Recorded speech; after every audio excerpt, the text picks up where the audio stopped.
We're going to be singing some songs over the next few minutes, and as we do that, we just want to let you know that we're singing to a God who we believe is for us and loves us, and so as you learn it, let's sing it out together.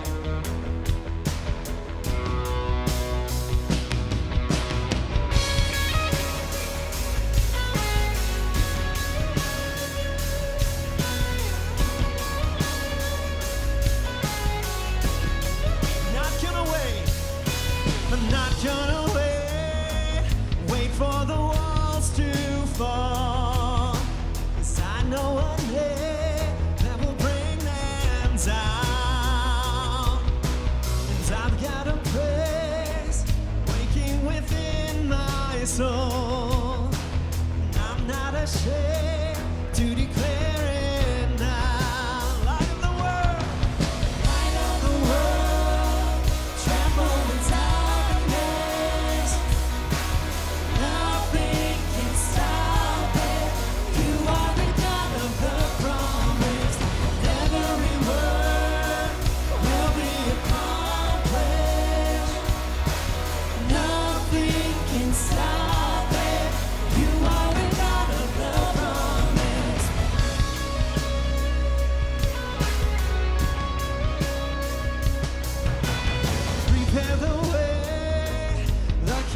Glory comes before his name.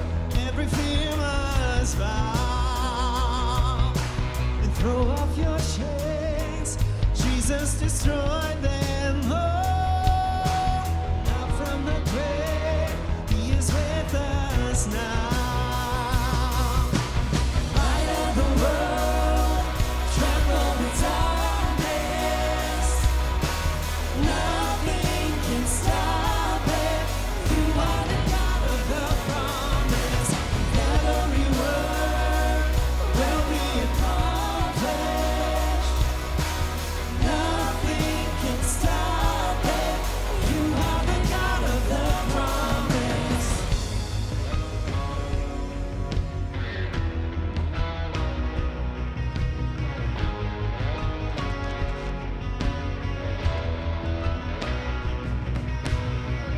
The gates of hell will never stand a chance. Your name prevails. Jesus, the great I am. No word will fail. No weapon formed against. Your name prevails. Jesus, the great I am. The gates of hell will never stand a chance. Your name prevails. Jesus, the great I am. No word will fail. No weapon formed against. Your name prevails. Jesus, the great I am. Would you sing it out with us? Light of the world, tremble in darkness. Nothing can stop it. You are the God of the promise. Every word will be accomplished. Nothing can stop it. You are the God of the promise.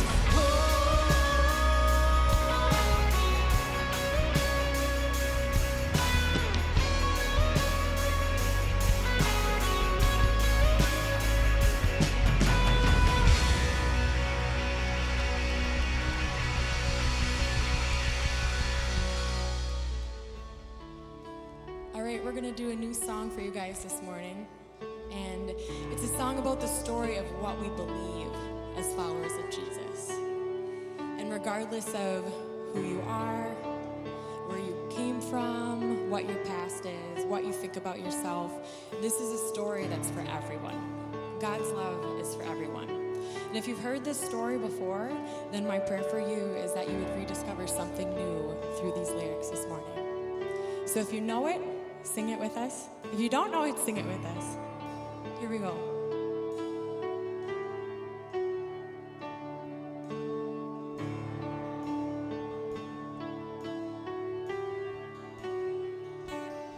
In the darkness we were waiting, without hope and without light, till from heaven you came running. There was mercy in your eyes to fulfill the law and prophets. To a virgin came the word, from a throne of endless glory to a cradle in the dirt.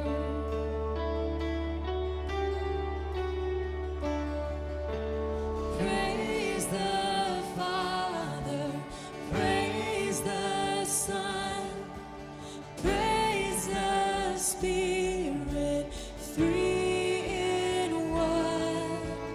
God of glory, majesty, praise forever to the King of Kings. To reveal the kingdom coming and to reconcile the lost, to redeem the whole creation. You did not despise the cross, for even in your suffering you saw to the other side, knowing this was our salvation. Jesus, for our sake you died.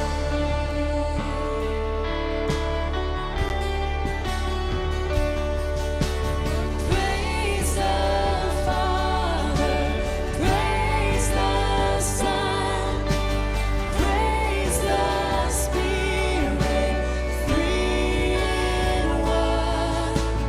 God of glory, majesty, praise forever to the King of Kings. In the morning that you rose, all of heaven held its breath, till that stone was moved for good, for the Lamb had conquered death. And the dead rose from their tombs, and the angels stood in awe, for the souls of all who'd come to the Father are restored. And the church of Christ was born, then the Spirit lit the flame. Now this gospel truth of hope shall not kneel, it shall not fade. By His blood and in His name, in His freedom I am free. For the love of Jesus Christ, who has resurrected me.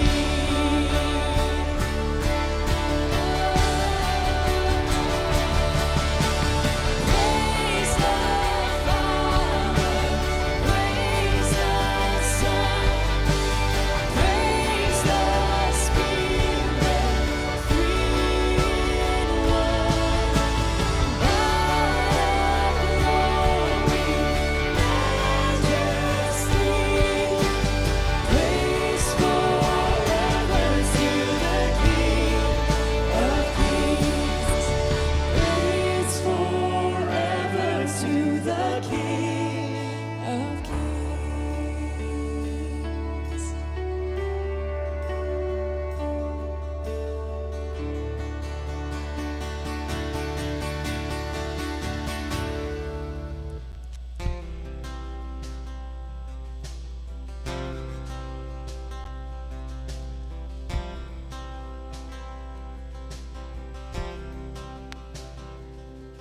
Behold, the Father's heart,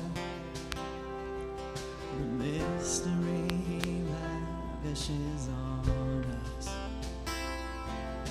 As deep cries out to deep, oh how desperately He wants us.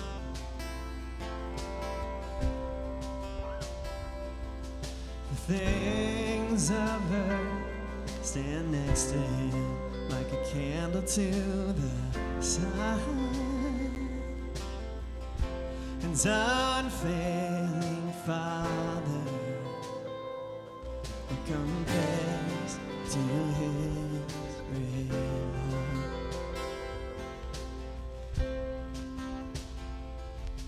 Behold his holy Son, the Lion and the Lamb given to us.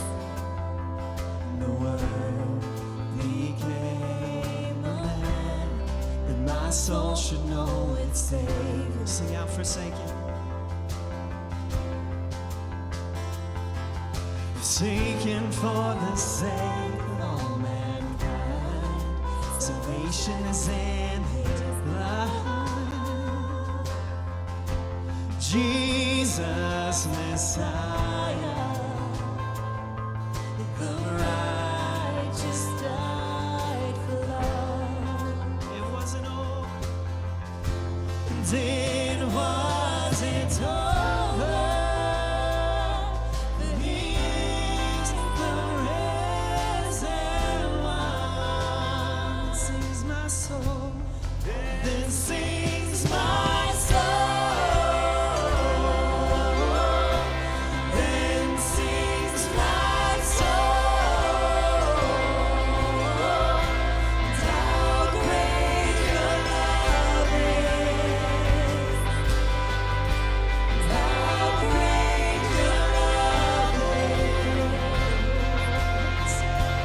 Then sings my soul. Then sings my soul.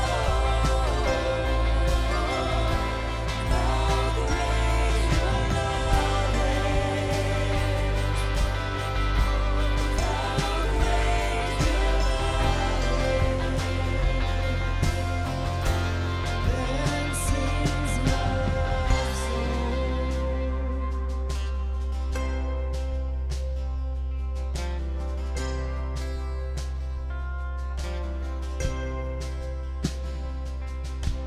Behold, I have a friend, the Spirit-breathing Holy Fire within, my ever-present help, speaking truth when I can't find it.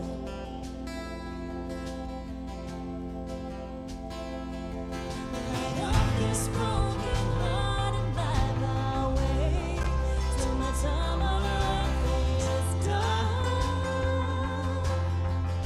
And oh, Holy Spirit, breathing in thy kingdom come. And oh, Holy Spirit, let your work in me be done. Then sings my soul. Then sings my soul.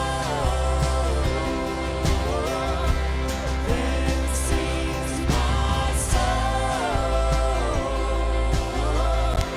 How great your love is. How great your love is. Sings my soul. Then sings my soul. Then sings my soul. How great your love is. How great your love is. Then sings my soul. Then sings my soul. Then sings my soul. How great your love is. How great your love is. Then sings my soul.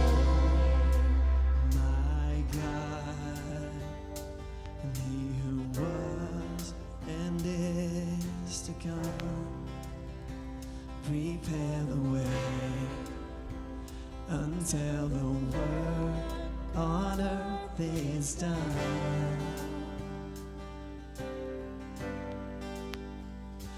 Watch as the clouds he rides, swing low. Lift up the sound as he makes a praise his throne.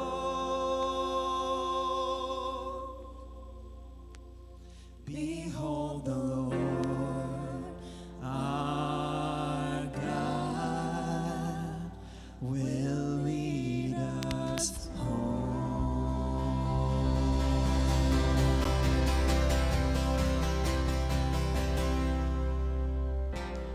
Hi, everyone, and thank you so much for joining us today. My prayer is that through the music and message, you will see how much you are loved and valued by God and by us here at Westbridge. If you're joining us on Facebook or YouTube and you want to interact with our live hosts, you can check out live.westbridgechurch.com to engage in our platform with our live hosts, prayer requests, and so much more. If you're joining us for the first time today, would you please click the First Time Guest button in the platform and let us know you're here. We would love to follow up with you and answer any questions you may have. We also want to let you know that we have great programs for your kids. Just click on the link in the platform to check out all of our kids' programming at westbridgechurch.com/kidsonline. Also, we never want to miss a chance to say thank you. Thank you for being such a generous church. Through uncertain times, our human tendency is to clench our fists and try to protect ourselves. But you have continued to live out the way of Jesus by living with incredible generosity. We couldn't do what we are doing without you. If you'd like to give today, you can click on the giving button in the platform, or you can go to westbridgechurch.com/giving. You can also give by texting any dollar amount to 763-333-2221.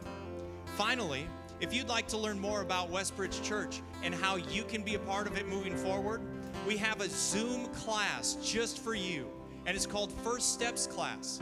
In this class, you'll discover why we started Westbridge Church and why we do things the way we do them.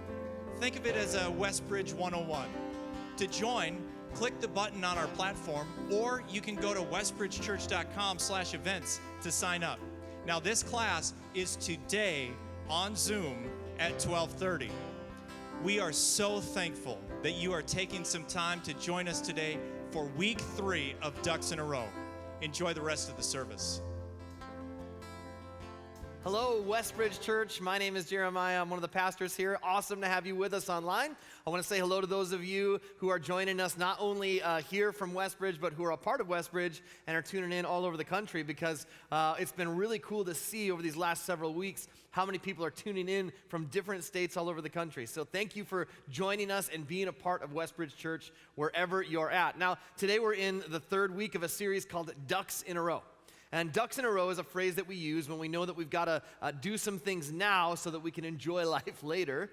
It's a phrase that we use. And throughout this series, what we've been doing is we've been tackling some practical topics to help us get our ducks in a row in different areas of our lives. So the very first week, we talked about our time and how our life matters in the context of eternity. That when we see our life in the context of eternity, it really makes a difference. And then last week we talked about marriage. We talked about 4 things that tend to erode the foundation of our marriage relationship. And if you missed either of those weeks, I'd encourage you to check those out online. Now today, we are going to talk about our work life. Now, before you start thinking, all right, work life, like, what do you know about that, preacher boy? Well, let me just say that in my lifetime, I have worked a lot of different jobs outside of being a pastor. In fact, I'm going to tell you some of them, but before we do that, let me ask you this. For those of you on our platform and Facebook and YouTube, what is the worst job you have ever had? What is the absolute worst job you've ever had? Go ahead and enter that right now and keep entering those. We'd love to hear your worst job, and keep entering those in. I'm going to tell you some of the jobs that I've had. When I was 13, I started corn detasseling.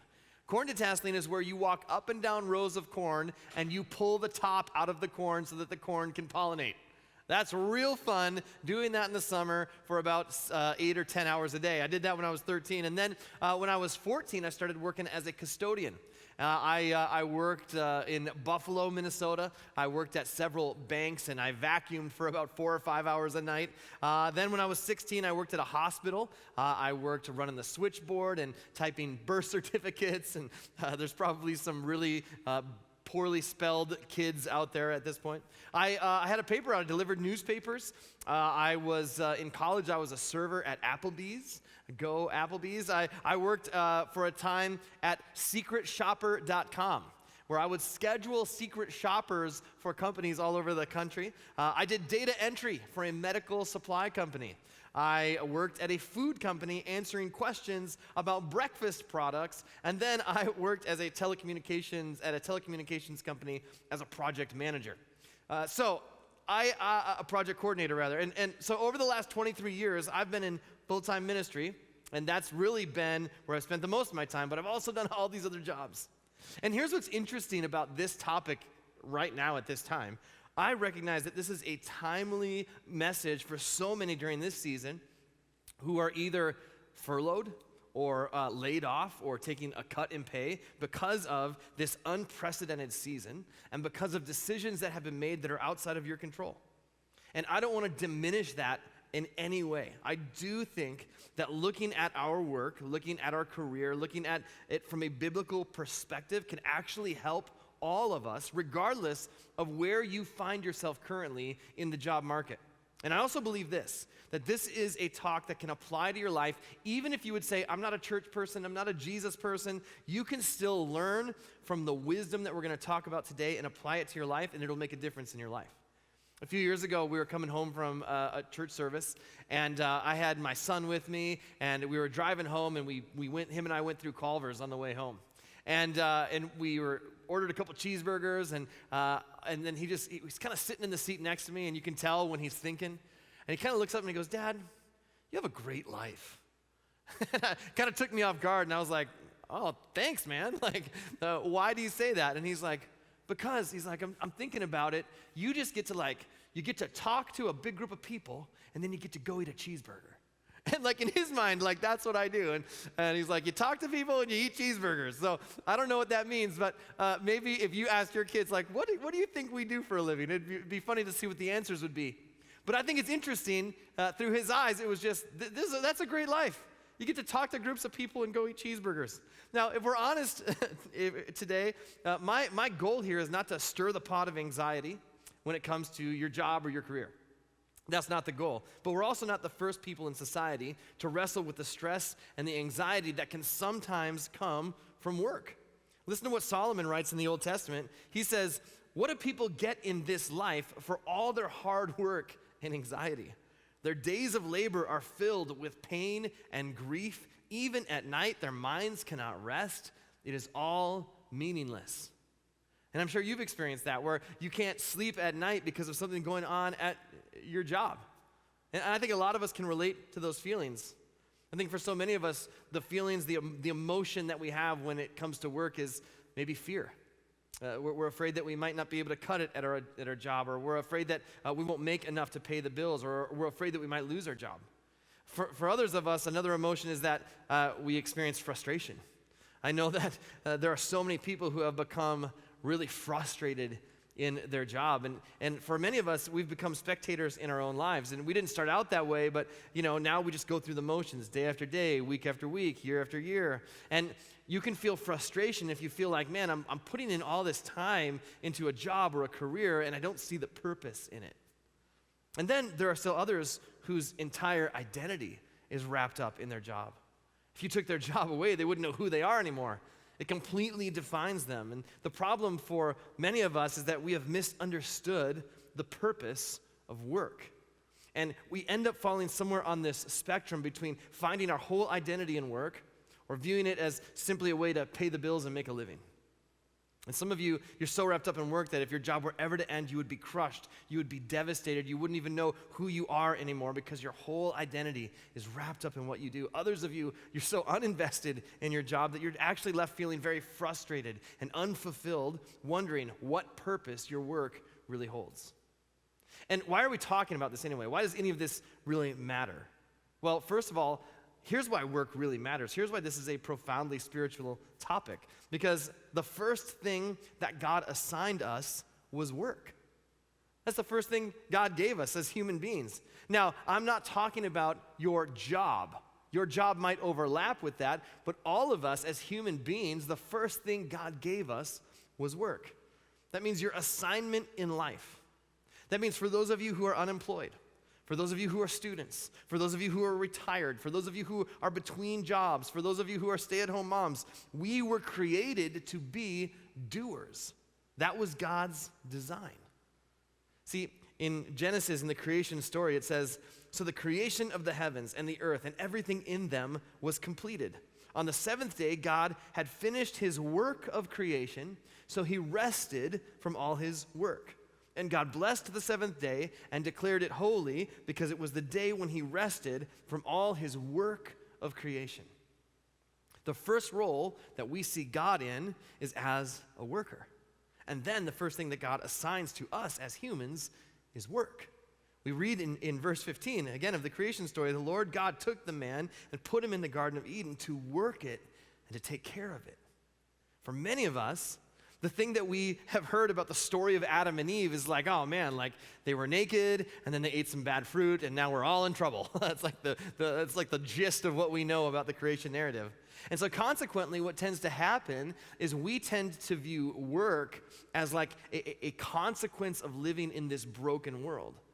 We read the creation narrative and we're like, well, brokenness enters the world and now we all have to work, right? But work is not a part of the consequence of Adam and Eve's actions, because God actually gave work to humanity in the garden when all was as it should be. And that helps us understand it a little bit. Not only does God give us work as our first assignment, we know this: God actually gave work to humans as a gift. It was actually a gift. God is working, he's creating, he's building, he's imagining, and then God looks at us as humans and he gives us work as a gift. He gives us something to do. Think about this. We were created in the image of a working God. God himself is created. He's creative. And then he invites us into the creative and building process. Human beings are the only species in all of creation that have the ability to visualize in their minds something that does not yet exist and then work towards its creation. And that is a fingerprint of God in us. We get that from our Creator. So in perfection, in the Garden of Eden, God says, hey, just stay in your hammock, right? And get rest all the time, Adam and Eve. Like, little birds will come and drop berries for you once in a while, and little cows will walk by, just jump on the barbecue for you. Anytime you get hungry, reach out and grab a barbecue rib. Everything's going to be great, right? You should never leave the hammock. No. God says, this is the Garden of Eden. It's perfection. This is life as I've envisioned it to be. So here's your assignment. Get busy. And he immediately gives human beings something to do. As a result of Adam and Eve's eventual disobedience to God, we live in a broken world. And you don't even have to understand theology or the Bible to acknowledge this world doesn't work the way that it should. But even though the world is no longer a perfect place, that part of who God has created us to be has never changed. We still have an assignment. I love the way that the Apostle Paul writes it later on. He's writing to the Ephesians. He says, for we are God's masterpiece. Like in all the things he's created, we're the pinnacle of his creation. And he's created us anew in Christ Jesus so that we can do the good things he planned for us long ago. God's got work for us to do. It's a part of who he created us to be because we were created in the image of a God who is doing and creating and building and working. And then when you think about it, write this down if you're taking notes, even heaven will be a place of work. Think about that. Some of you are like super bummed right now. You're like, oh man, are you kidding me? That was the only thing keeping me going in this stupid job, thinking that when I get to heaven, I won't have to work anymore. Well, where do we get this idea that heaven won't be a place of work? I can tell you where. Cartoons. That's where. Like when Tom and Jerry, you know, they're running around and Tom eventually kills Jerry and the next picture we see is Jerry's floating on a cloud playing a harp. Or you know where else we get this picture? Sunday school. When I was very young, I lived in Wells, Minnesota, southern Minnesota, and the church that we were a part of had, a little old lady in the church basement who taught our Sunday school class, and I can remember when I was a kid, and she would put a picture of the pearly gates up on the flannel graph. If you don't know what that is, Google that. And she would say this, boys and girls, watch, listen, listen. Watch, listen, listen. Listen, one day when you die, you will get to go to heaven, and there you will sing and sing and sing to God forever.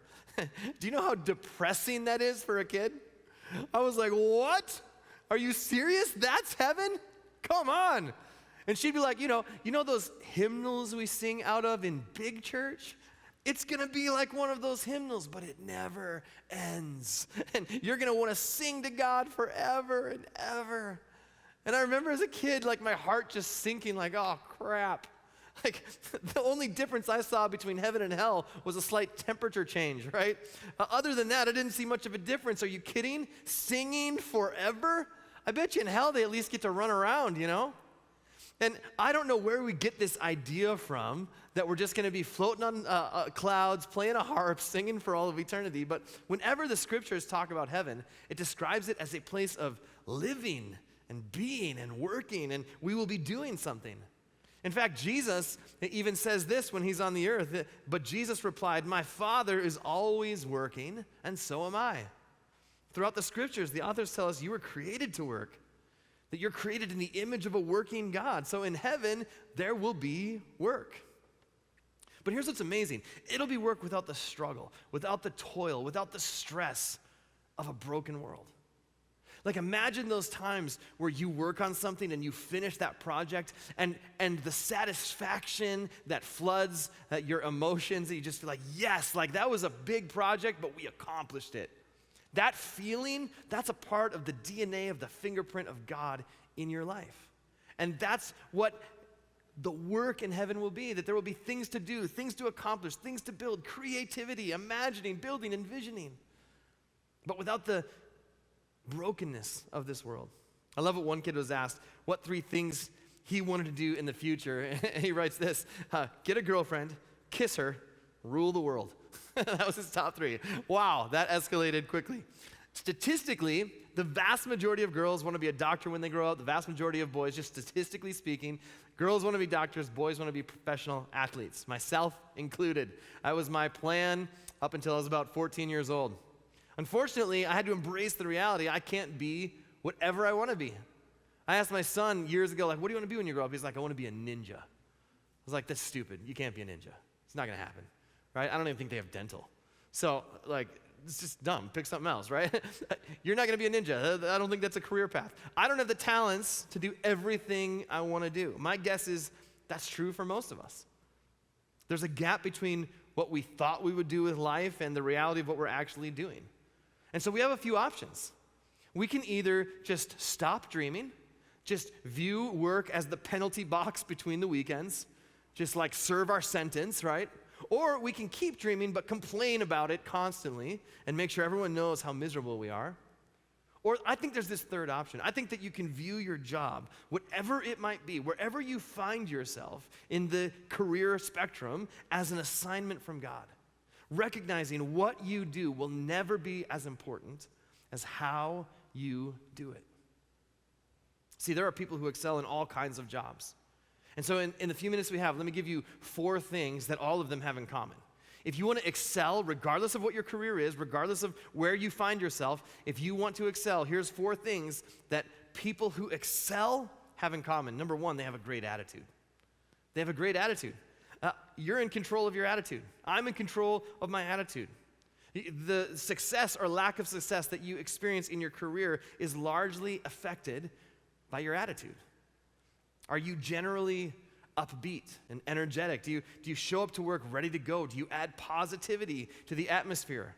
Are you generally optimistic in meetings and when new ideas or changes are presented? Or do you show up a little flat? Are you consistently tired? Do people stop by your desk regularly to give you coffee? In meetings, are you generally negative or pessimistic when someone brings up a new idea or a change or something new that you have to learn on the job? Ultimately, your attitude is going to determine a lot of the opportunities that you are going to have. Nobody can control your attitude except you. And attitude is a choice. I love that what Paul writes to the followers of Jesus in the Philippian church. He says, do everything without complaining and arguing so that no one can criticize you. Again, he's saying, whatever you do everything like this. Do everything without complaining, without arguing. No one can criticize you. Live clean, innocent lives as children of God, shining like bright lights in a world full of crooked and perverse people. John Maxwell writes this about leadership and working. He says, our attitudes are our most important assets. Leadership has less to do with position than it does with disposition. The disposition of a leader is important because it will influence the way others think and feel. Great workers and leaders understand that the right attitude will set the right atmosphere, which enables the right responses from others. Maya Angelou famously said this, I've learned that people will forget what you said, and people will forget what you did, but people will never forget how you made them feel. So how does your boss feel when they're around you? How about your coworkers? How about your employees? Not just what you say, but how you say it. What's your attitude? Are you making the decision, man, today I'm going to have a great attitude? If you have teenagers, you know body language is everything because they can say a lot without ever saying a word, right? It's just, hey, time to turn off the TV and get your homework done, and they won't say anything at all, but they'll give you an incredible eye roll and a head nod. Oh. So you know body language matters. So great workers have great attitudes. Here's another thing great workers have in common. They are not afraid of hard work. They are not afraid of hard work. See, here's the reality. You may not be the most naturally gifted, the most charismatic. You might not have the most opportunities, but you can always decide to work hard. You can always decide to be a hard worker. And when you work hard, it will be noticed and it will be rewarded. And in Proverbs, it says this, lazy people want much but get little, but those who work hard will prosper. A person who wishes and wants raises and promotions but doesn't do their current job well, it just makes no sense. But those who are not afraid to work hard will prosper. Have an attitude that you're going to earn everything that comes your way. And I think it can be easy in our culture to have an attitude of entitlement. Man, well, I've been at this company for 5 years. I've been at this company for 10 years. You know, they really owe this to me. Listen, your company, your organization, they don't owe you anything. Make the determination you are going to work for everything you get. You're going to earn it. 2 Thessalonians, the Apostle Paul writes this, whoever doesn't want to work shouldn't be allowed to eat. It's just a great principle in life. This is a verse that should be read to every kid in every family, right? I don't feel like doing my chores. No problem. I don't feel like feeding you. But here's the reality. It's just great wisdom. It's just great wisdom. Great workers are not afraid of hard work. Here's the third one. Great workers, they know that character matters. They know that character matters. What you do is not nearly as important as how you do it, primarily because God is more concerned with who you're becoming. I want to say that again. What you do is not nearly as important as how you do it, primarily because God is more concerned with who you're becoming. In Proverbs 28, it says, be honest and you will be safe. If you are dishonest, you will suddenly fall. We know this is true because we've seen on every spectrum, in every career, people who their career takes a nosedive not because of their competency, but because of their character. We know people who are professional athletes with incredible talent who are no longer allowed to play the game. In 1998, there was 2 quarterbacks that went 1 and 2 in the NFL draft. One was named Peyton Manning, and one was named Ryan Leaf. And if you've never heard of Ryan Leaf, there's probably a reason. Ryan Leaf went number 2 in that draft. He only played 3 seasons, and he was later sentenced to 5 years in prison for breaking into someone's house and stealing prescription drugs. 2 very, very talented, could have gone either way, 1 and 2 in the draft in 1998. But their careers went completely different directions, and it wasn't because of their athletic ability, it was because of character. Now, Ryan Leaf is doing awesome now. He's out of prison. He's a motivational speaker, and he's found his groove. But it's amazing to see two very similar careers go in different directions because of character. We've seen CEOs with unprecedented business acumen who are now unemployed. We've seen charismatic politicians with incredible approval ratings who are forced to resign from office. We've seen incredibly talented actors with a long filmography who nobody wants to work with because of character issues. We've seen well-known and well-loved pastors who no longer have a church to pastor. And it's not because they lack the competency, the skills, the talents, or the charisma. It's because competency gets you in the room, but character keeps you in the room. And in the pursuit of accomplishing what they wanted to accomplish, they never stopped to consider who they were becoming. In Luke chapter 16, Jesus says this: if you are faithful in little things, you'll be faithful in large ones. But if you're dishonest in little things, you won't be honest with greater responsibilities. And if you are untrustworthy about worldly wealth, who will trust you with the true riches of heaven? And if you're not faithful with other people's things, why should you be trusted with things of your own? If you want to be a great worker in whatever assignment God has for you here in this life, you have to know that character matters. And finally, here's something great workers have in common. They remain flexible and teachable. Flexible and teachable. When you're on a team, when you're in an organization, you have to understand that change is going to happen. Technology changes. Systems change. Teams change. When change happens, you have to determine if you're going to be a railroad or a river. Here's what I mean by that. A railroad is a system that has zero flexibility. It can only move in one direction at a time, and if you put one obstacle on the rail, it brings the entire system to a halt because it has no way to work around it. A river is fluid. It moves around the terrain. You could drop a massive boulder in the middle of the river and it won't stop. It'll just move around it. It is virtually impossible to stop a river from reaching its final destination. In your job and in your life, you will have obstacles that come up that you never saw coming.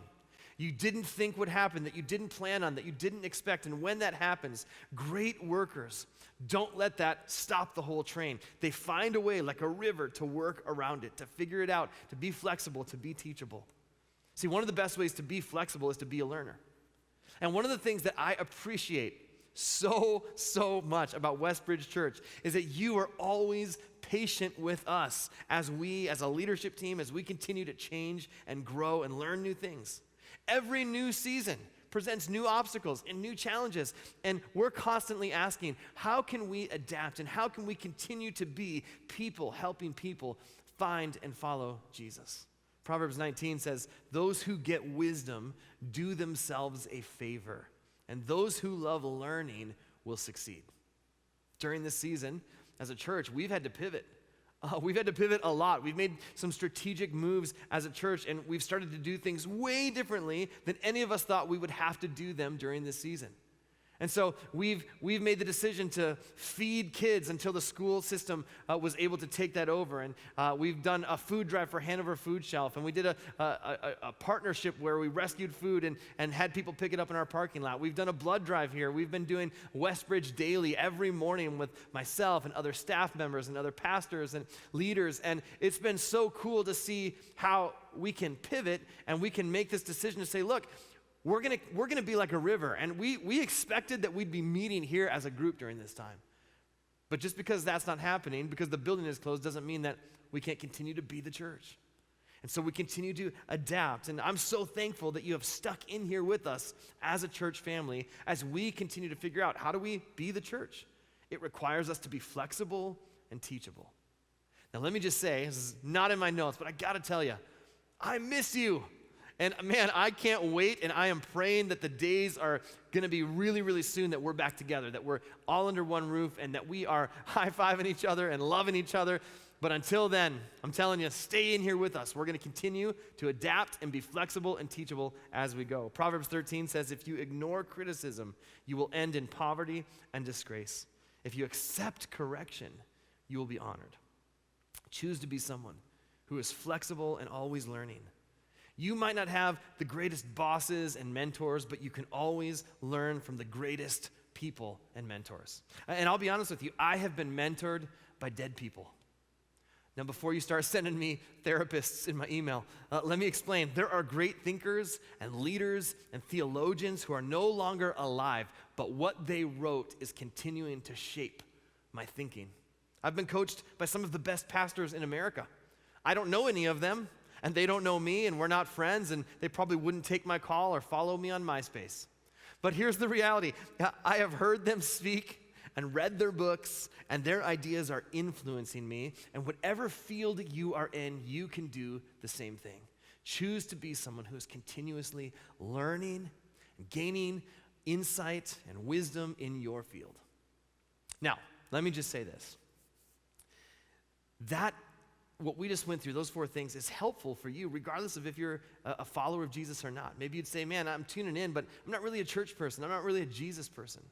I hope that you'll find some wisdom in what we just shared and that you'll apply it to your life, because it will make a difference in your day-to-day life. But there's one more thing for those of us who are followers of Jesus. And here's the difference for followers of Jesus. Followers of Jesus know who they are really working for. Followers of Jesus know that they're not just accountable to their supervisor, they're not just accountable to their employer, they're not just accountable to their boss. They know there is someone else who they are working for. In the New Testament, this guy Paul, who's writing to a group of people about how they're to respond in the context of their position. He gives some very insightful advice because he's talking to 2 very different groups of people, masters and slaves. Now, in this context, during the Roman Empire, slaves were people who got behind on their debts. And as a result, they became slaves to pay off something that they owed. That's many of the slaves in the Roman Empire. And so listen to what Paul writes to these 2 very different groups of people. He says this: slaves, obey your earthly masters with deep respect and fear. Serve them sincerely as you would serve Christ. Try to please them all the time, not just when they are watching you. As slaves of Christ, do the will of God with all your heart. Work with enthusiasm as though you were working for the Lord rather than for people. And remember that the Lord will reward each one of us for the good we do, whether we are slaves or free. Masters, treat your slaves in the same way. Don't threaten them. Remember, you both have the same master in heaven, and he has no favorites. So Paul addresses slaves, and he says, okay, slaves, if this is where you find yourself in life, be really good slaves. Do the best that you can do. Be the best slaves you can possibly be. Go beyond what is asked of you. Be enthusiastic slaves. And then he addresses masters, and he says, masters, be good and fair masters. Do right in the eyes of your slaves. And somewhere in the conversation, he actually addresses every one of us, because we are all somewhere between masters and slaves, somewhere between employer and employee. All of us have someone that we're accountable to and people who are accountable to us on some level. Notice that Paul does not tell the slaves, get together, rise up, and overthrow the masters and claim their freedom. Now, that's not to say that the Apostle Paul is pro-slavery, okay? What's going on here is the purpose, the intent of his writing is not to make a declaration about a socioeconomic policy that he wants everyone to adopt. He's writing to encourage us to respond well to whatever situation we find ourselves in. He says to the slaves, serve your masters as you would serve Jesus. And that's not just semantics or verbiage, it's a completely different perspective. What if I chose to recognize that whatever job I have, God has a purpose for me there? That means for those of you who are unemployed, for those of you who are students, for those of you who are retired, for those of you who are between jobs, for those of you who are stay-at-home parents, that is your job. That is your current assignment from God during this season. And what if wherever you find yourself, you said, I'm going to do it to the best of my ability, not just for my supervisor, not just for my boss, not just for my manager, but as if I'm doing it for God. Wherever you find yourself on the job spectrum, Paul says, work as if God assigned you that job. Do your best. Be enthusiastic. Your work has significance because that is where God has you. And I know the pushback to some of that. Yeah, but look what I do. I mean, I sell stuff. I fix computers. I build roads. I hold signs while other people build roads. I hold signs while dressed like a cell phone, standing outside of a Verizon store, hoping my friends don't recognize me. I work the guacamole gun at Taco Bell, right? Why would I put my heart into that? My job isn't worth putting my heart into. Look what I do, or look who I work for.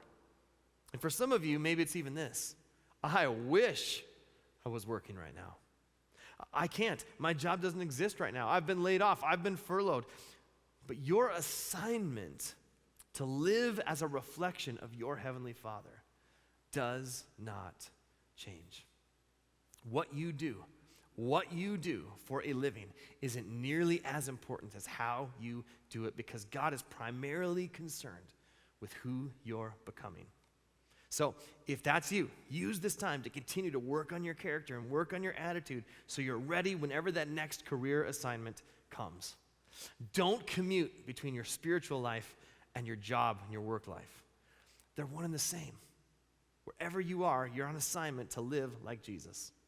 Paul says, I want you to work as if God is your boss.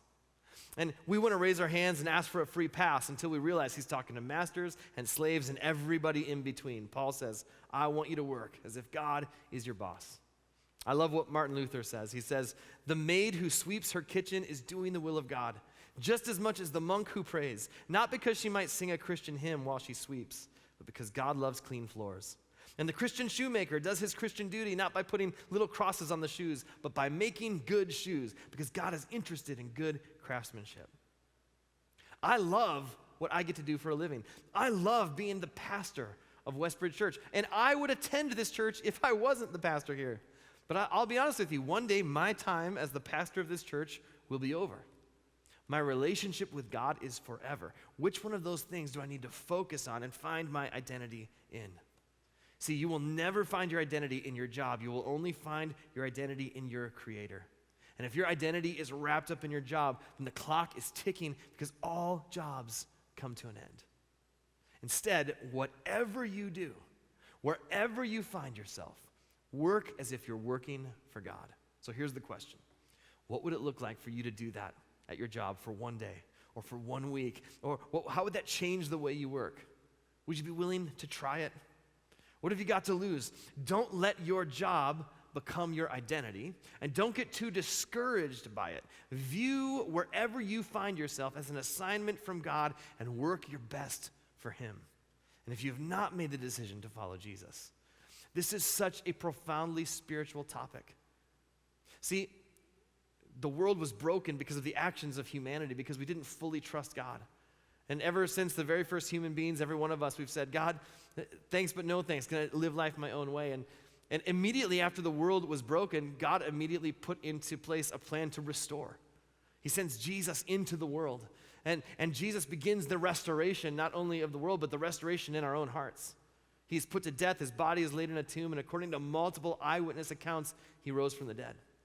And now you've been invited into not only the restoration of your own heart, but the restoration of the world. Every time that we live this out, we are moving the kingdom of Jesus forward. We are a part of the way of God in the world. So you can take wherever you're at and say, I'm going to live and I'm going to do my work and do my job, whatever that might be, as a reflection of my Creator. And you've been invited not only to take part in the restoration of the world, but God wants to restore your own heart as well. Maybe you're watching and you've never said yes to the invitation to be a part of God's family. I want you to know you are invited. And if you'd like to say yes to that invitation, I just want you to pray this prayer with me wherever you might be. It goes like this: Jesus, please forgive my sins and forgive me for those times where I've walked away from you. I thank you that you never walked away from me. And I pray, adopt me into your family, make me your son, make me your daughter, and help me to follow you, to put my trust in you, and to live out your way of living life as best as I know how from this moment on. And God, for each of us, we ask that you would help us. Wherever we find ourselves in the job spectrum, may we not just focus on the moment, but may we adopt this mindset and this perspective that says, really, God, I'm accountable to my supervisor or my manager or my boss, but ultimately I'm accountable to you. And I want to live in such a way and work in such a way that reflects the values of Jesus. May we do that. We commit this week to you in Jesus' name. Amen. Hey, if you prayed that prayer with us, would you just let us know by simply clicking on that button on the platform, or send an email to info@westbridgechurch.com, and we would love to follow up with you. Thanks for joining us today. Here's a couple of quick reminders. If you're a guest with us today, we are so glad that you're here, and we'd love the opportunity to get to know you better. If you would just click the button on our platform, and just let us know that you're here. And then thanks so much for your generosity. Don't forget to join the First Step class at 12:30 today if you'd like to participate in that. And next week, Ducks in a Row, Part 4, we're talking about parenting. So tune in for that. It's going to be Mother's Day. It's going to be a lot of fun. Thanks for joining us, and have a great week.